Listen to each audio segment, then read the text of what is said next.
Pratt & Whitney is the demonstrated leader in single-engine safety and reliability, and the only engine manufacturer in the U.S. with operational fifth-generation engine experience.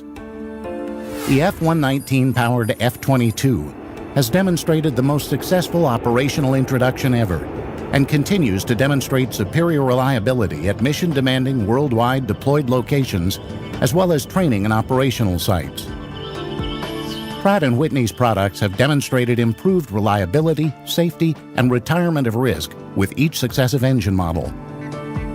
Designed with single-engine safety in mind, the F-119 and F-135 share failure immunity features such as redundant FADEC sensors and actuators. The F-135 has additional failure immunity features that further reduce risk.